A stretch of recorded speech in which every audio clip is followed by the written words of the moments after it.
శ్రీ ఎర్ని దుర్గా మహాకాళీ భైరవ్ అభిరామ్ గురు భవానీ భూతప్రేత పిశాచ నివారణ నరకోశ దృష్టికోశ నివారణ వ్యాపారాభివృద్ధి కొరకు గృహదోష గ్రహదోష నివారణ కొరకు కళ్యాణ దోష నివారణ సంతాన దోష నివారణ స్త్రీల శారీరక సమస్యలు మానసిక సమస్యలు చెడుపు చిళ్లంగా తీయుట దంపతుల మానసిక సమస్యలు భూమి యొక్క సమస్యలు ఆరోగ్య సమస్యలకు నాటు వైద్యం వాస్తు జ్యోతిష్యం గృహమునందు శాంతి హోమం అఘోరి పూజలు చేయుదురు మరిన్ని వివరాలకు ఈ క్రింది నంబర్లకు సంప్రదించండి.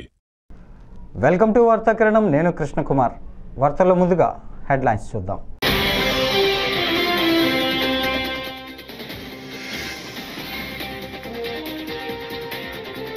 భూములపై సంచలన వ్యాఖ్యలు చేసిన మంత్రి ఆనం.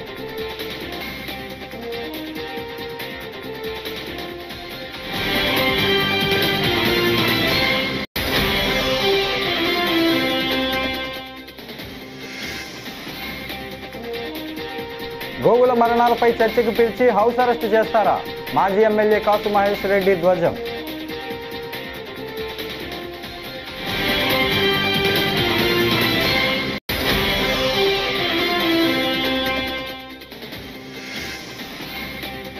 సీఎం చంద్రబాబు నాయుడుపై ప్రజాశాంతి అధ్యక్షుడు కేఏ పాల్ తీవ్ర విమర్శలు.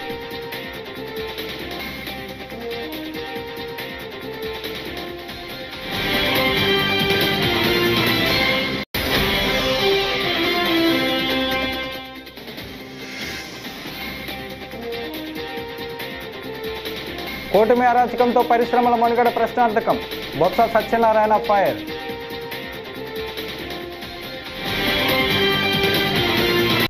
ఇక డీటెయిల్స్ చూస్తే టీటీడీ మాజీ చైర్మన్ భూమన కరుణాకర్ రెడ్డిపై దేవాదాయ శాఖ మంత్రి ఆనం సంచలన వ్యాఖ్యలు చేశారు. వెంకటేశ్వర స్వామి ఆలయంలో ఎన్నో అక్రమాలకు పాల్పడ్డారని, ఎంతో అవినీతి చేశారని ఆరోపించారు. 7 కొండలు లేవు, 2 కొండలే ఉన్నాయన్నారు. వెంకటేశ్వర స్వామిని రాయి అన్నారు. మళ్ళీ ఇప్పుడు గోశాలలపై దుష్ప్రచారాలు మొదలుపెట్టారని ఆగ్రహించారు. అందుకు తప్పక మూల్యం చెల్లించుకోవాల్సి వస్తుందని హెచ్చరించారు. పొరపాటును కూడా శ్రీ వెంకటేశ్వర స్వామి యొక్క విధానాల పట్ల, ఆచారాల పట్ల నువ్వు నీ నిర్ణయాలు మంచివి కావు. నువ్వు ఉన్నప్పుడు అనేక అక్రమాలు చేశావు. దారి దోపిడీ దొంగల్లాగా దోచుకున్నారు టీటీడీ సంస్థని. నువ్వు ఇంకనైనా బుద్ధి తెచ్చుకొని మార్చుకో. నీ దోపిడీకి ఫలితం నీకు చూపించాడు దేవుడు. ఇకనన్నా దేవుడిని వదిలయ్యా. మేము ఎట్లా కాపాడుకుంటాం ఆ వెంకటేశ్వర స్వామిని. ఆయన్ని కాళ్ళలో గడ్డం పట్టుకొని మేము ఆయన్ని నిలుపుకుంటాం. 7 కొండలు లేవు, 2 కొండలు ఉన్నాయి అన్నారు. అసలు వెంకటేశ్వర స్వామి అనేది నల్ల రాయి అన్నావు, నల్ల బండ అన్నావు, చెప్పుతో కొడితే దిక్కెవరన్నావు. ఇన్ని అపచారాలు చేసిన నువ్వు ఇవాళ శ్రీ వెంకటేశ్వర స్వామి యొక్క ఆలయ పరిస్థితులు, ఆచార వ్యవహారాల గురించి మాట్లాడడానికి మీడియా ఒకటి ఉందని, నీ మీడియా ఒకటి ఉందని, బులుగు మీడియా, దాన్ని తీసుకొని వస్తావా?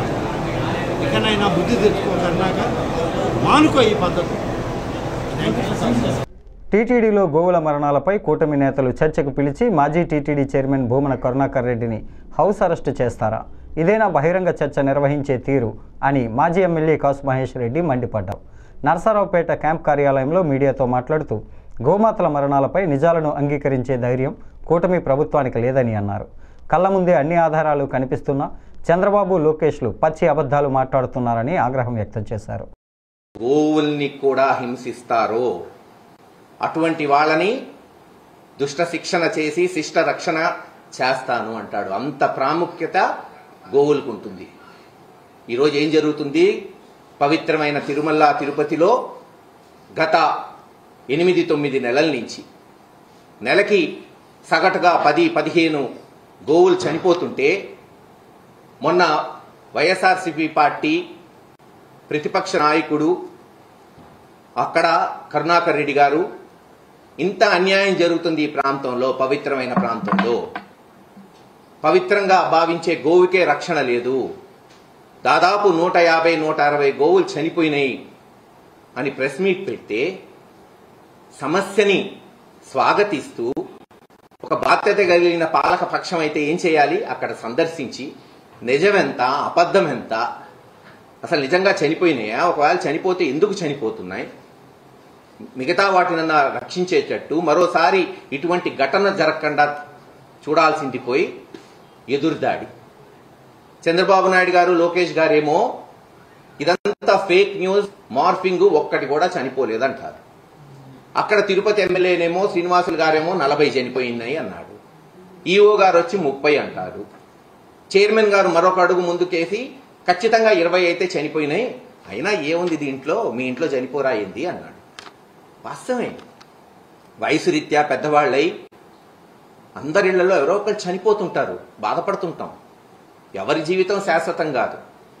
ఇంకో 30-40 సంవత్సరాలు ఆ చైర్మన్ గారు ఉండరు, ఇంకో 50 సంవత్సరాలు నేను ఉండను.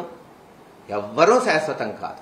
కానీ ఆయన అన్నట్టు ఒకే ఇంట్లో 2-3 నెలల్లో పెద్దవాళ్ళు చిన్నవాళ్ళు ఒక 5-6 చనిపోతే ఆందోళన చెందరా? మొత్తం వచ్చి ఆ ఇంట్లో కూర్చోరా? ఏం జరుగుతుంది ఆ ఇంట్లో? ఏమన్నా అంటరాని వ్యాధులు సోకాయా? దాన్ని ఎలా ఆపాలి? వేరే వాళ్ళ ఆపద పడకుండా చూడాలి, రక్షించాలా లేదా? మరి వాళ్ళు చేయాల్సిన బాధ్యత వాళ్ళకు ఉన్నిందా లేదా? చైర్మన్ కావచ్చు, ఈవో కావచ్చు, జేఈఓ కావచ్చు, ఇతర అధికారులు కావచ్చు, ఇలా గోశాలలో చనిపోతున్నాయి, ప్రతి నెల ఇదే జరుగుతుంది అన్నప్పుడు వెంటనే సందర్శించి నిపుణులను తీసుకెళ్లి, వెటనరీ డాక్టర్లు బహుశా నాకు తెలిసి ఖచ్చితంగా తిరుపతి దేవస్థానం కూడా ఉంటుంది. ఏం చేస్తున్నారు వీళ్ళంతా? ఈ రోజున బాధ్యత కలిగిన ప్రతిపక్షం అంటే ఏంటి? ప్రజల సమస్యలు లేవనెత్తటమే మా ప్రథమ కర్తవ్యం. అదే చేశారు తిరుపతిలో కరుణాకర్ రెడ్డి గారు కానీ ఇతర వ్యక్తులు కానీ. ఆ సమస్య లేవనెత్తారు కాబట్టి మీరు అక్కడికి పోయి చెప్పండి, ఇది జరిగింది, ఇది జరగలేదు. ఆయన మీద ఎదురుదాడి. తెలుగుదేశం అధ్యక్షుడు, రాష్ట్ర అధ్యక్షుడు శ్రీనివాస్ గారు అయితే బహిరంగ ఛాలెంజ్, రండి చూసుకుందాం, నిరూపిద్దాం. అవసరమా బహిరంగ ఛాలెంజ్? దేవుడి సన్నిధిలో అపచారాలు జరుగుతుంటే, అత్యంత దయనీయమైన పరిస్థితులుంటే దాన్ని సరిచేయాలి. ఆయన వచ్చి అక్కడ ఇలా కాదు, ఇలా చేయండి, సలహాలు సూచనలు ఇవ్వండి. లేదు కరుణాకర్ రెడ్డి గారు మీరు ఇంతకుముందు చేశారు, మీ సూచనలు కూడా ఇవ్వండి, ఇంకా మంచి వ్యవస్థను తీసుకొస్తాం అని చెప్పాల్సింది పోయి ఎదురుదాడి. కొన్ని బహిరంగ ఛాలెంజ్కి రమ్మన్నారు. ఎలా వస్తాడు? పోలీసులేమో ఇంటి ముందు పెట్టి అరెస్ట్ చేస్తారు, హౌస్ అరెస్టు. చర్చ జరగాలి. ప్రజాస్వామ్యంలో అన్నిటికన్నా ముఖ్యమైనది చర్చే. చర్చ జరిగితేనే కదా సమస్యలు తెలిసేది. ఆ సమస్యలకి పరిష్కారం కూడా చర్చలో వచ్చింది. చర్చ జరిపించాల్సిన బాధ్యత అధికార పక్షానికి. ప్రతిపక్షంలో ఉన్న వాళ్ళని పోలీసులను పెట్టి ఇంట్లో అరెస్ట్ చేసి చర్చ పెట్టమంటే ఎలా చర్చ జరిగింది చెప్పండి? ఇప్పటికీ ఆలస్యం కాలేదు, వచ్చినన్ని టీవీలు ఉన్నాయి, పెట్టండి చర్చ. అటు ఎవరైనా రావచ్చు, ఇటు కరుణాకర్ రెడ్డి గారు వస్తారు, చర్చిస్తారు, ఏం జరిగింది, ఎలా చెయ్యాలి కూడా సూచనలు తీసుకోండి. పవన్ కళ్యాణ్ గారిని కూడా సీఎం చంద్రబాబు నాయుడుపై ప్రజాశాంతి అధ్యక్షుడు కేఏ పాల్ తీవ్ర విమర్శలు చేశారు. ప్రవీణ్ పగడాల హత్య కేసును దారి మళ్లించేందుకు ఏపీలో పాస్టర్లకు 5,000 జీతం ఇస్తున్నారని ఆరోపించారు. 8,000 మందికి జీతం ఇస్తే మిగతా 80,000 మంది పాస్టర్ల పరిస్థితి ఏంటని ప్రశ్నించారు. ఇది దృష్టి మళ్లింపు వ్యూహమని, అవినీతి పార్టీలను వీడి ప్రజాశాంతి పార్టీలో అందరూ చేరాలని పిలుపునిచ్చారు. ఆంధ్రప్రదేశ్ ముఖ్యమంత్రి Chandrababu Naidu good Friday good news 8,000 మంది పాస్టర్లకు నెలకు 5,000 రూపాయలు ఇస్తున్నామని ఇప్పుడు ఇవ్వడం ఏంటి అంటే, ప్రవీణ్ పగడాలది హత్య అని కోట్ల మంది క్రైస్తవులు, ముస్లింలు, హిందువులు బయటకు వస్తే నోరు మూయించడానిక పాస్టర్ల ద్వారా? మీరు హిందువుని క్రైస్తవులు చేసేస్తున్నారని రెచ్చగొట్టే మాటలు చంద్రబాబు నాయుడు గారు ఇచ్చారు కదా, ఆ తర్వాతే కదా పవన్ కళ్యాణ్ స్టార్ట్ చేశాడు. ఇప్పుడు 8,000 మంది క్రైస్తవ పాస్టర్లకి 5,000 ఇస్తే మరి 80,000 మంది పాస్టర్ల సంగతి ఏంటి? 1,000 మంది ములనాల సంగతి ఏంటి? 1,000 మంది హిందూ ప్రీస్టుల సంగతి ఏంటి? అందరికీ ఆర్టికల్ 14 ప్రకారం న్యాయం చేయాలి కదా. దైవజనులారా, మన ఆత్మను మనం అమ్ముకుంటామా ఇస్కరియోతు యూదాలాగా? అయినా ఆయన సొంత డబ్బు లక్షల కోట్లు దేవని మనకి ఇస్తున్నారా? ₹1,00,000 లేని చంద్రబాబు ఈ రోజు లక్షల కోట్లు ఆస్తిపరుడు ఎలా అయ్యాడని అందరూ ప్రశ్నిస్తున్నారు. రండి కలిసి పోరాడదాం, మనం అమ్ముడు పోవద్దు, మన పార్టీని మనం గెలిపించుకుందాం. 7569441275 ఈ కుటుంబ కుల అవినీతి పార్టీలకి గుడ్ బై చెప్దాం, మనల్ని మనం కాపాడుకుందాం. ఈ వీడియో అందరికీ షేర్ చేయండి.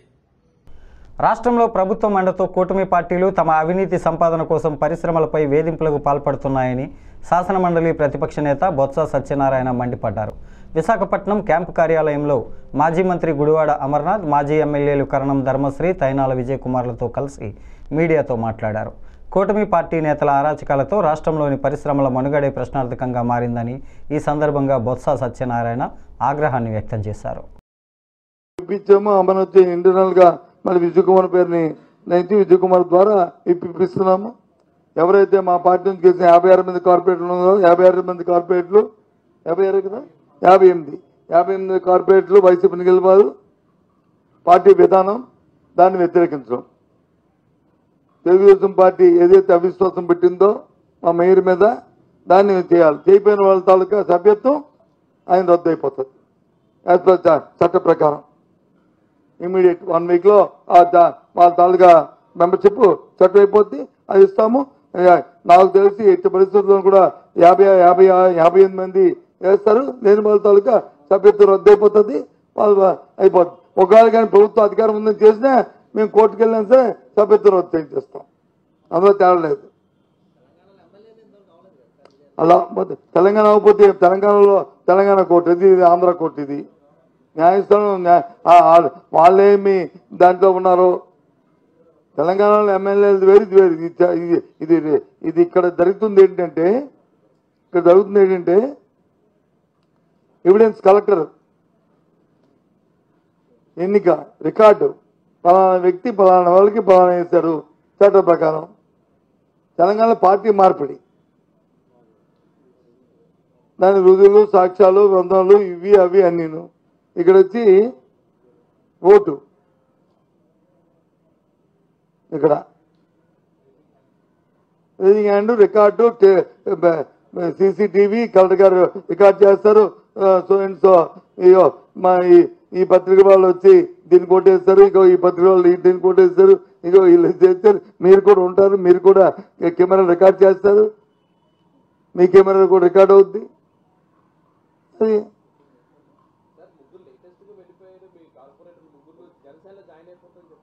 అయిపోయారు అనుకుంటాను. ఇవాళ ఫోటో చూసాను, జనసేనలో నెంబర్ 2 దగ్గర, నెంబర్ 3 దగ్గర, నెంబర్ 4 దగ్గర ఇవాళ జాయిన్ అయిన చూశాను కదా. ఇవాళ చూశాను, నెంబర్ 100 కాదు. మాకెందుకు సరిపోదు, మాకేం సరిపోతుంది, మాకేం సరిపోతుంది. మాకు పాల్గొనడం అవసరం లేదు కదా. ఓటింగ్కి వాళ్ళు వెళ్ళాలి, వాళ్ళు బలం నిరూపించుకోవాలి. వాళ్ళు 74 మంది వెళ్ళాలి, 70 మంది నిరూపించుకోవాలి. మాకు అవసరం లేదు. మా 39 మీ ఇంట్లో ఉంటాం.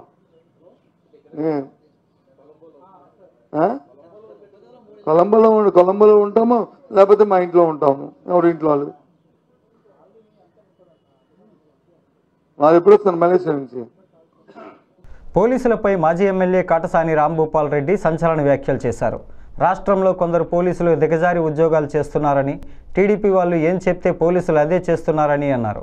తప్పు చేసిన వారిపై చర్యలు తీసుకుంటామంటే తాము అడ్డురామని, కానీ టీడీపీ వాళ్లకు ఒక న్యాయం, వైసీపీ వాళ్ళకి ఇంకో న్యాయమా అంటూ ఆరోపించారు.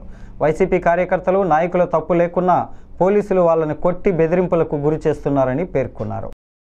పోలీసులు మాత్రం చాలా దిగజారి ఉద్యోగాలు చేసే పరిస్థితికి రావడం అనేది చాలా బాధాకరం. తెలుగుదేశం వాళ్ళు ఏం చెప్తే దాన్ని ఆచరించే పరిస్థితులు ఉన్నారు. మేము కొంగనపాడుకు పోవడానికి కూడా పోనీయకుండా అవసరం చేయడం జరిగింది. ఏదైనా కేసులు ఒకవేళ మామూలుగా తప్పు చేసిన వాళ్ళ మీద పోలీసులు ఎవరి మీద యాక్షన్ తీసుకోవచ్చు, కానీ తీసుకోకూడదని ఎవరైనా చెప్పం. కానీ తెలుగుదేశం వాళ్ళకు ఒక న్యాయం, వైఎస్ఆర్సీపీ పార్టీకి ఒక న్యాయం చేసే పరిస్థితులు ఉంటే ఒక ఇన్సిడెంట్ జరిగింది. ఆ పూర్వోత్తరాలు ఒకసారి ఆలోచన చేసి ఎవరు వాళ్ళు రెచ్చగొట్టారు ఏమిటనేది కూడా దాన్ని ఆలోచన చేసా కూడా వాళ్ళే ఆఫీస్ కాడికి రమ్మన్నారు, పోయి మాట్లాడినారు. మాట్లాడిన తర్వాత మాట పెరిగింది, వాళ్ళు ఏదో మాట్లాడినారు. ఎవరికి కూడా ఎటువంటి గాయాలు లేవు, ఏం లేవు. ఫస్ట్ 324 వేసి మొత్తం తెలుగుదేశం వాళ్ళు అందరూ మొత్తం గుమిగూడిపోయి పోలీస్ స్టేషన్ మీదకి దండయాత్ర లెవెల్లో పోయి మాట్లాడిన తర్వాత 324ను 327గా మార్చడం అనేది పోలీసు వాళ్ళను మొట్టమొదటిసారిగా చూడడం జరుగుతుంది. అంటే 4th టౌన్ సిఐ పూర్తిగా పచ్చ చొక్క వేసుకోవడం, అంటే కాకి డ్రెస్ వదిలిపెట్టి పచ్చ చొక్క వేసుకోవడం చాలా బెటర్ అనేది మా ఉద్దేశం. అంతే. ఇంకా పాపం వైఎస్ఆర్సీపీ ఎవరు కార్యకర్తలు పోయినని కూడా ఇది మీకు అధికారం లేదు, మీరు స్టేషన్ రాకూడదు, మీరు వైఎస్ఆర్సీపీ అంటేనే మాత్రం కార్యకర్తలను నాయకులను పూర్తి బెదిరించి వాళ్ళది రైట్ ఉన్నా కూడా అన్యాయం చేసి పంపించే పరిస్థితి. తణుకు నియోజకవర్గంలో మాజీ మంత్రి కారుమూరి వెంకట నాగేశ్వరరావు చేసే తప్పుడు పనులకు ఎప్పటికప్పుడు ఎదుర్కొనేలా తాను కూడా రాజకీయం చేస్తానని ఎమ్మెల్యే రాధాకృష్ణ ధ్వజమెత్తారు. నోరుతో పాటు శరీరాన్ని కూడా అదుపులో పెట్టుకోవాలని, సంస్కృతి సంప్రదాయాల గురించి మాట్లాడే అర్హత, హక్కు కారుమూరికి లేదన్నారు.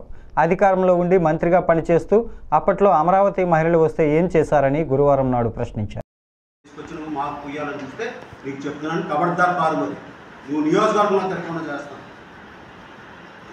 నువ్వేమనుకుంటున్నావు? బుద్ధి లేని మనుషులాగా తయారై, ఈ నియోజకవర్గాన్ని దరిద్రంగా తయారై, భ్రష్టు పట్టించడానికి నువ్వు తయారయ్యావు. ఇక్కడ ఓరపంది నయం నీకన్నా. సిగ్గు లేకుండా ఏలూరులో మాట్లాడి మళ్ళీ ఈరోజు వచ్చి ఇక్కడ మాట్లాడి నువ్వు ఎవరిని రెచ్చగొడదామని చూస్తున్నావు. వరదలో దొల్లు. ఇదే విధంగా నీ ప్రవర్తన ఉంటే చెప్తున్నాను, నువ్వు దానికి తగిన మూల్యం చెల్లించుకుంటావు. నువ్వు నోరు అదుపులో పెట్టుకో, నీ బుర్రను అదుపులో పెట్టుకో, అన్నీ కంట్రోల్ చేసుకుని నువ్వు రాజకీయం చేయి. నువ్వు ఈరోజు మమ్మల్ని అవహేళన చేయడం, లేకపోతే మా వ్యక్తిగతంగా మమ్మల్ని మీద ఏదో బురద చేసి వెళ్ళిపోతే వారం రోజులు ఇష్టం వచ్చినట్టు మాట్లాడేసి లేని అన్ని పూసేసి ప్రజలు గమనిస్తున్నారు. అన్నీ మేము తప్పు చేస్తే నిజంగా రేపొద్దున భవిష్యత్తులో మాకు రాజకీయంగా అవకాశాలు ఉండవు. మేము చేసేది ఒక నిబద్ధతతో ఈరోజు నియోజకవర్గ ప్రజలు ఇచ్చిన బాధ్యతని నెరవేర్చడానికి మేము మా శాయశక్తిలో కృషి చేస్తాం. ఈ నియోజకవర్గ ప్రజల బాధలు తీర్చే విధంగా చేస్తాం, కష్టపడతాం. నేను వచ్చిన ఇక్కడ అడుగుపెట్టినప్పటి నుంచి నువ్వు చెప్తూనే ఉన్నావు, సింగపూర్ వెళ్ళిపోతాడు లేకపోతే హైదరాబాద్ వెళ్ళిపోతాడు. నువ్వు కౌంట్ చేయి. 2013 మార్చ్, 2013 జూన్, 2013 జూన్ అప్పుడు సమైక్యాంధ్ర ఉద్యమం ప్రారంభమైంది. ఆ రోజు నుంచి ఈ రోజు వరకు ఇన్ని సంవత్సరాల్లో ఈ నియోజకవర్గంలో నువ్వు ఎక్కువ రోజులు ఉన్నావో నేను ఎక్కువ రోజులు ఉన్నానో కౌంట్ చేసుకో ఒకసారి. నువ్వు ప్రచారం చేస్తూనే ఉన్నావు, హైదరాబాద్ వెళ్ళిపోతాడు లేకపోతే సింగపూర్ వెళ్ళిపోతాడు. నువ్వు ఈరోజు నీకు నిజంగా చిత్తశుద్ధి ఉంటే నేను 5 సంవత్సరాలు ఈ నియోజకవర్గంలో ప్రతిపక్షంలో ఉన్నప్పుడు ఇక్కడే ఉన్నా, నువ్వు ప్రచారం చేసావు. రాష్ట్ర మంత్రి నారా లోకేష్ ఆదేశాల మేరకు ఆంధ్రప్రదేశ్లోని అన్ని జిల్లాలలో ప్రతి బుధవారం ప్రజా దర్బార్ కార్యక్రమాలు నిర్వహిస్తున్నట్లు ఎమ్మెల్సీ పేరాబత్తుల రాజశేఖర్ తెలిపారు. శుక్రవారం ఆయన కాకినాడలో మీడియాతో మాట్లాడుతూ నారా లోకేష్ ఆదేశానుసారం కాకినాడ జిల్లాలో కూడా ప్రతి బుధవారం జిల్లా పార్టీ కార్యాలయంలో జిల్లా అధ్యక్షుడు జ్యోతుల నవీన్ ఆధ్వర్యంలో ప్రజా దర్బార్ కార్యక్రమం నిర్వహించడం జరుగుతుందని అన్నారు. లోకేష్ గారి ఆదేశాల మేరకు జిల్లా పార్టీ కార్యాలయాల్లో పెట్టాలన్నది, ఎందుకంటే ఏ జిల్లాలో ఏ నియోజకవర్గాల్లో ఉన్న సమస్యలు ఇక్కడే పరిష్కరించాలి. అన్నీ కూడా మరి మన కేంద్ర ఏదైతే పార్టీ ఆఫీస్ ఉందో మంగళగిరిలో ఎక్కువ సమస్యలు వస్తున్నాయి. అలా కాకుండా ఎక్కడ ఉన్న సమస్యలు అక్కడే పరిష్కరించాలని ప్రతి జిల్లా ఆఫీసులో ప్రతి బుధవారం ఎమ్మెల్యే గారు అవ్వచ్చు, జిల్లా పార్టీ అధ్యక్షులు అవ్వచ్చు, ఎమ్మెల్సీలు, మంత్రులు వీలైతే ఆ నియోజకవర్గాల్లో ఉన్న పార్లమెంట్లో ఉన్న మంత్రులు కూడా ఆ రోజు టైం కేటాయించమని ఒక ఆదేశాలు ఇవ్వడం జరిగింది. దాని ప్రకారమే ప్రతి బుధవారం కూడా కాకినాడ జిల్లా పార్టీ ఆఫీసులో ప్రజా దర్బారు ప్రతి బుధవారం ఏర్పాటు చేయడానికి జిల్లా అధ్యక్షులు నవీన్ గారు నాయకత్వంలో మేము పనిచేస్తాం. అన్ని వర్గాలను రెచ్చగొట్టే విధంగా వైఎస్ఆర్ కాంగ్రెస్ పార్టీ నాయకులు ప్రవర్తిస్తున్నారని మహాసేన రాజేష్ పేర్కొన్నారు. కాకినాడ జిల్లా తెలుగుదేశం పార్టీ కార్యాలయంలో శుక్రవారం ఏర్పాటు చేసిన పాత్రికేయుల సమావేశంలో రాజేష్ మాట్లాడుతూ అరాచక శక్తి జగన్ రెడ్డి పాస్టర్ ప్రవీణ్ మరణంపై విద్వేషాలు సృష్టించేందుకు ప్రయత్నించారని అన్నారు. విఘ్నులైన పాస్టర్లు తొలుత వారి మాటలు విన్నా పోలీసులు వివరణతో ప్రమాదమని నమ్మారని అన్నారు. జగన్మోహన్ రెడ్డి గారి రూపంలో ఉంది. వారు అటు ఘోషాల రూపంలో హిందువులు రెచ్చగొడుతున్నారు, వక్బిల్ రూపంలో ముస్లింలు రెచ్చగొట్టారు. అలాగే పాస్టర్ ప్రవీణ్ గారి రోడ్డు ప్రమాదాన్ని అది హత్యగాను, అలాగే ఇది మతాంతర హత్యగా, అంటే వేరే మతస్థులు చేసిన హత్యగా దాన్ని ప్రచారం చేసి ఇక్కడ మత విద్వేషాలు రావాలని వారు ప్రయత్నం చేశారు. అయితే ఉన్నతంగా ఆలోచించే ఈ పాస్టర్లు ఎవరైతే ఉన్నారో వారు ప్రభుత్వం చెప్పిన మాటల్ని, పోలీసు వారు చెప్పిన వాటిని, అలాగే మాలాంటి వారు చెప్పిన వాస్తవాలను గ్రహించి క్రైస్తవులు ఎవరు కూడా అదుపు తప్పకుండా, వాళ్ళెవరి ద్వారా కూడా సమాజానికి హాని కలగకుండా వాళ్ళు కాపాడిన విధానానికి రాష్ట్రంలో ఉన్న పాస్టర్లందరూ కూడా పార్టీ తరఫున కూడా హృదయపూర్వక ధన్యవాదాలు తెలియజేస్తున్నామండి. ఎందుకంటే చాలా పెద్ద కుట్రలు జరుగుతున్నాయి, ఇక ముందు కూడా జరగబోతున్నాయి. ఇలాంటి విషయాల్లో మీరు రాష్ట్ర ప్రభుత్వంలో విషయంలో కానీ, రాష్ట్రంలో ఉన్న ప్రజల విషయంలో కానీ మీరందరూ కూడా బాధ్యతగా ఇప్పటివరకు వ్యవహరించారు. ఇక్కడి నుంచి కూడా బాధ్యతగా వ్యవహరించాలని హృదయపూర్వకంగా మీ అందరినీ కూడా రిక్వెస్ట్ చేస్తాం. గ్రేటర్ విశాఖపట్నం కార్పొరేషన్కు చెందిన పలువురు వైకాపా కార్పొరేటర్లు జనసేనలో చేరారు. గుంటూరు జిల్లా మంగళగిరిలోని జనసేన పార్టీ కేంద్ర కార్యాలయంలో రాష్ట్ర పౌర సరఫరాల మంత్రి, జనసేన పిఎసి చైర్మన్ నాదెండ్ల మనోహర్ జనసేన కండువ కప్పి వారిని పార్టీలోకి ఆహ్వానించారు. ఎమ్మెల్సీ పిడుగు హరిప్రసాద్ అధ్యక్షతన జరిగిన ఈ కార్యక్రమంలో greater Visakha corporation Vaikapa working president co option సభ్యుడు బెహరా భాస్కర్రావు, గాజువాక 74వ డివిజన్ కార్పొరేటర్ తిప్పల వంశీరెడ్డి, వైకాపా యువజన విభాగం నాయకుడు ఆళ్ల శివగణేష్ తన అనుచరులతో కలిసి పార్టీలో చేరారు. జనసేన పార్టీని మరింత బలోపేతం చేయడానికి నూతనంగా పార్టీలో చేరిన నాయకులందరూ కృషి చేయాలని సూచించారు. కూటమి ప్రభుత్వం ముఖ్యమంత్రి నారా చంద్రబాబు నాయుడు, డిప్యూటీ సీఎం పవన్ కళ్యాణ్ నాయకత్వంలో జరుగుతున్న అభివృద్ధి, సంక్షేమ పథకాలను ప్రజలకు చేరవేయాలని కోరారు.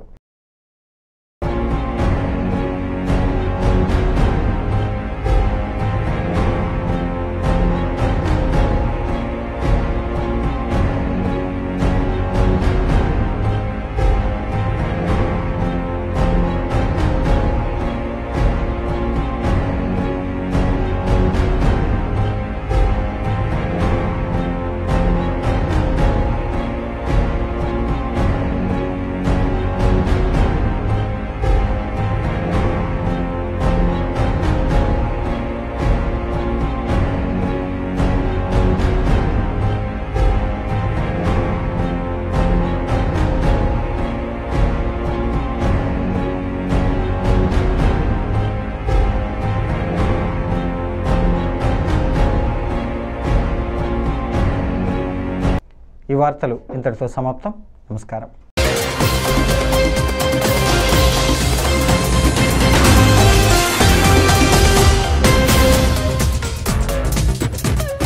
శ్రీ ఎర్ని దుర్గా మహాకాళీ భైరవ్ అభిరామ్ గురు భవానీ భూతప్రేత పిశాచ నివారణ నరకోశ దృష్టికోశ నివారణ వ్యాపారాభివృద్ధి కొరకు గృహదోష గ్రహదోష నివారణ కొరకు కళ్యాణ దోష నివారణ సంతాన దోష నివారణ స్త్రీల శారీరక సమస్యలు మానసిక సమస్యలు చెడుపు చిళ్లంగా తీయుట దంపతుల మానసిక సమస్యలు భూమి యొక్క సమస్యలు ఆరోగ్య సమస్యలకు నాటు వైద్యం వాస్తు జ్యోతిష్యం గృహమునందు శాంతి హోమం అఘోరి పూజలు చేయుదురు.